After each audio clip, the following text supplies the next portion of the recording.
आपको याद होगा जब अयोध्या में राम जन्मभूमि का मामला अदालत में लंबित था, तब हमारे देश का ही एक खास वर्ग और कुछ नेता कहते थे, अगर इस देश में राम मंदिर की बात हुई और राम मंदिर अगर कभी बना और सुप्रीम कोर्ट ने अगर राम मंदिर के बारे में फैसला दे दिया पक्ष में और उसके बाद राम मंदिर का निर्माण शुरू हुआ तो यह देश जल जाएगा, भारत में आग लग जाएगी, भारत में दंगे भड़क जाएंगे।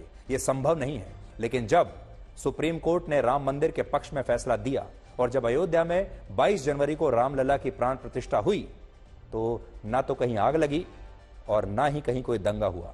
इससे बात समझ में आती है कि शायद भारत के सभी मुसलमान राम मंदिर के खिलाफ नहीं है। सिर्फ कुछ मुट्ठी भर मुसलमानों के ठेकेदार हैं जो ऐसी बात करके अपनी दुकान चलाते हैं, अपनी राजनीति करते हैं, वोट लेते हैं और दुकानदारी करते हैं। भारत का आम मुसलमान आज इस बात से कोई मतलब नहीं रखता और इससे यह साबित होता है। और आज भी काशी में ज्ञानवापी के मामले पर यही धारणा बनाई जा रही है कि इससे देश के मुसलमानों की भावनाएं आहत हो रही हैं। आहत तो हो रही हैं, लेकिन मुसलमानों के जो थोड़े से ठेकेदार हैं उनकी भावनाएं आहत हो रही हैं और पश्चिमी मीडिया जो है उनकी जो भावनाएं हैं वो आहत हो रही हैं। कुछ एक चैनल है पश्चिमी मीडिया के, वो लगातार इस पर कह रहे हैं कि मुसलमानों पर बड़ा जुल्म हो रहा है, अल्पसंख्यक लगातार खतरे में आ गए हैं। लेकिन ये सारी बातें झूठ हैं, ये सारी बातें गलत हैं। लेकिन देश का असली और सच्चा मुसलमान कैसा है वो आज आप इन तस्वीरों से समझ सकते हैं।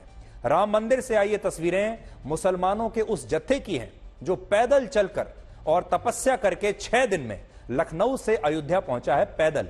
और कल इन मुसलमानों ने राम मंदिर के दर्शन किए हैं, भगवान श्री राम के दर्शन किए हैं।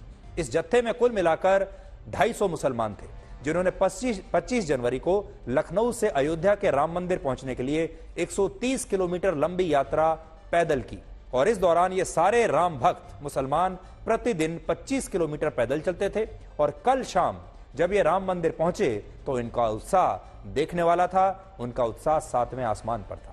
और ये रामलला की प्रतिमा को देखकर उनके सामने अपना शीश झुका रहे थे और ये भी कह रहे थे कि उनकी भगवान राम में पूरी आस्था है और वो मानते हैं कि ये तमाम लोग असल में भगवान श्री राम के ही वंशज हैं, क्योंकि भारत में रहने वाला हर व्यक्ति भगवान श्री राम का वंशज है, जिसमें ये मुसलमान भी है।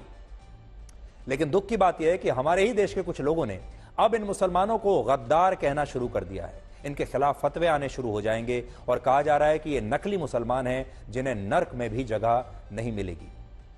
लेकिन सोचिए, जब भारत के लाखों हिंदू हर साल अजमेर शरीफ की दरगाह पर जाते हैं, या जब भारत के प्रधानमंत्री नरेंद्र मोदी मुस्लिम देशों की मस्जिदों में जाते हैं, या जब फ्रांस के राष्ट्रपति इमैनुअल मैक्रों अभी अपनी भारत यात्रा के दौरान दिल्ली में हजरत निजामुद्दीन की दरगाह पर जाते हैं, तो किसी को इन तस्वीरों पर कोई आपत्ति नहीं होती।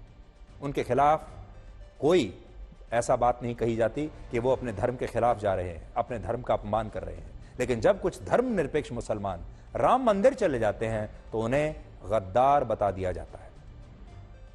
यहां सबसे बड़ा विरोधाभास यह है कि जो लोग प्रधानमंत्री मोदी से अक्सर ये पूछते हैं कि वो मस्जिदों में जाकर मुसलमानों की तरह सिर पर टोपी क्यों नहीं पहनते, वही लोग अब कुछ मुसलमानों के राम मंदिर जाने का विरोध कर रहे हैं और कह रहे हैं कि ये लोग आरएसएस के मुस्लिम मंच से जुड़े हुए हैं, ये बीजेपी के मुसलमान हैं, इसलिए नकली मुसलमान हैं और ये गद्दार है।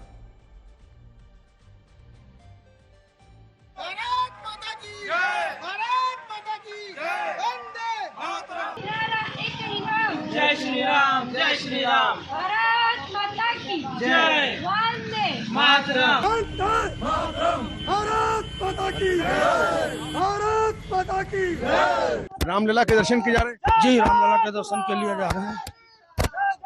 क्या मानते हैं आपके नबी हैं? वो हमारे पूर्वज हैं, हम उनके वंशज हैं। ठीक है, हमारे इस्लाम में यही बताया जाता है कि हर धर्म का सम्मान करो। इसके लिए आज हम लोग इकट्ठे होकर एकता के प्रतीक यहाँ पर प्रस्तुत कर रहे हैं। भगवान श्री राम में माँ पहले से बाद में है तो मुसलमान तो पहले से जुड़ा हुआ है जो है। ये मैंने यात्रा लखनऊ से निकाली है पैदल 25 किलोमीटर प्रतिदिन चलकर हम लोग आए हैं भाईचारे के पैगाम को लेकर। पैगाम यही है कि हम लोग दर्शन के लिए आए, आप सभी लोग आए और एकता बना के रखें और खुशी से रहे और खुश रखें सबको। राम हमारे पूर्वज हैं और पूर्वज से अपने मिलने जा रहे हैं। तो आज हम एक बार फिर से ये कहना चाहेंगे कि हमारे देश के मुसलमानों के जो नेता हैं, उनके जो ठेकेदार हैं, उन्होंने वर्षों पहले एक बहुत बड़ी गलती की थी। उन्हें अयोध्या में राम मंदिर पर अपना दावा छोड़ देना चाहिए था, बाबरी मस्जिद पर दावा छोड़ देना चाहिए था, क्योंकि राम मंदिर भगवान श्री राम की जन्मभूमि है और वो हिंदुओं के लिए एक विशेष स्थान उनके जीवन में रखता है। इसलिए मुस्लिम पक्ष को उस समय एक मौका था कि वो बाबरी मस्जिद पर अपना दावा छोड़ देता और हिंदू पक्ष से कहता कि क्योंकि ये भगवान श्री राम की जन्मभूमि है, आप खुलकर इस पर भव्य मंदिर बनाइए, हम समझ सकते हैं कि इसका महत्व आपके लिए कितना बड़ा है। और जबकि बाबरी मस्जिद उनके लिए एक प्रॉपर्टी थी, एक प्रॉपर्टी डिस्प्यूट था जिसमें वो नमाज भी नहीं आता करते थे। अब वो मामला तो निकल गया। अब दूसरा मौका, सुनहरा अवसर हमारे देश के मुस्लिम पक्ष के पास आया है, जो ज्ञानवापी मस्जिद पर अगर उन्होंने अपना अधिकार छोड़ दिया, अपना दावा छोड़ दिया और आज भी अगर वो कहें हिंदू पक्ष को कि आप इसे रख लीजिए और आप इसमें यहां भव्य मंदिर बनाइए और यहां पूजा पाठ शुरू कीजिए, तो यकीन मानिए हमारे देश में असल में जो धर्म निरपेक्षता है वो ये धर्म निरपेक्षता है और ये हमारे देश में एक नई मिसाल बन जाएगा। हमारे देश में धर्म निरपेक्षता की परिभाषा को लेकर इतना कंफ्यूजन पैदा कर दिया गया है और वो इसलिए है क्योंकि हमारे संविधान में धर्म निरपेक्षता को दो अलग अलग तरीके से परिभाषित किया गया है। देखिए संविधान क्या कहता है इसके बारे में। संविधान के तहत सभी धर्मों का सम्मान करना और सभी धर्मों को बराबर मानना भी धर्म निरपेक्षता है, जो हम कह रहे हैं। सभी धर्मों को बराबरी का मौका मिलना चाहिए और अल्पसंख्यकों के अधिकारों की रक्षा करना भी धर्म निरपेक्षता है हमारे संविधान के मुताबिक। अब समस्या यह है कि भारत में अल्पसंख्यक अकेले मुसलमान नहीं है, अल्पसंख्यक सिख भी हैं, अल्पसंख्यक जैन भी हैं, ईसाई भी हैं, बौद्ध धर्म के लोग भी हैं और पारसी धर्म के लोग भी हैं। सबसे ज्यादा अल्पसंख्यक तो पारसी हैं, जिनकी संख्या बहुत ही कम है। लेकिन क्या हमारे देश में पारसी असुरक्षित महसूस करते हैं? क्या बौद्ध जैन असुरक्षित महसूस करते हैं? इन धर्मों के लोगों की आबादी बहुत कम है और ये धर्म वोट बैंक के लिहाज से राजनीतिक पार्टियों को कोई ज्यादा फायदा पहुंचा नहीं सकते, क्योंकि इनकी आबादी ही कुछ नहीं है। ये ना किसी को हरा सकते हैं ना किसी को जिता सकते हैं। इसलिए हमारे देश में अल्पसंख्यक का असली मतलब सिर्फ मुसलमानों तक सीमित कर दिया गया, क्योंकि उनकी संख्या 20 करोड़ है और मुसलमानों के अधिकारों की रक्षा को ही असली धर्म निरपेक्षता मान लिया गया, क्योंकि उनकी संख्या ज्यादा है, उनके वोट ज्यादा हैं और बड़ी बड़ी पार्टियों ने इसे एक बिजनेस मॉडल बना लिया चुनाव जीतने का।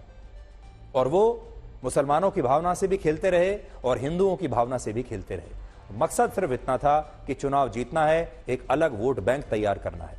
जबकि धर्म निरपेक्षता का विचार जिन पश्चिमी देशों से भारत ने अपने संविधान में कॉपी किया, वहां इसका मतलब यह कभी था ही नहीं। उन देशों में इसका मतलब था सभी धर्मों को समान मानना, लेकिन भारत में कुछ नेताओं ने अपनी राजनीति के लिए इसके मतलब को बदल दिया और इसी वजह से अब हमारे देश में जब कोई भगवान श्री राम का अपमान करके सुपरस्टार बन जाता है, मशहूर बन जाता है, तो इसे धर्म निरपेक्षता की जीत बताया जाता है। लेकिन जब कोई मुस्लिम राम मंदिर जाता है तो उसे गद्दार बताकर उसके खिलाफ फतवा जारी हो जाता है और इसी बात को धर्म निरपेक्षता के खिलाफ बताया जाता है। अब आप देखिए, बिग बॉस के एक विनर है, स्टैंड अप कॉमेडियन, भगवान राम का अपमान करते करते यहां तक पहुंच गए और इसी देश के लोगों ने भारी संख्या में वोट डालकर उन्हें जिता भी दिया। और यहां भी आप देख सकते हैं कि कितनी उनकी लोकप्रियता है, कितने लोग उनसे मिलने के लिए आए हैं। इसे लोग कहते हैं कि यह धर्मनिरपेक्षता है। लेकिन ये मुसलमान अगर राम मंदिर चले जाएं तो इनके खिलाफ फतवे आ जाते हैं और कहा जाता है कि यह गद्दार है। ये दोनों तस्वीरें आपके सामने आज मैं प्रस्तुत करता हूं, पेश करता हूं, आप सोचिएगा।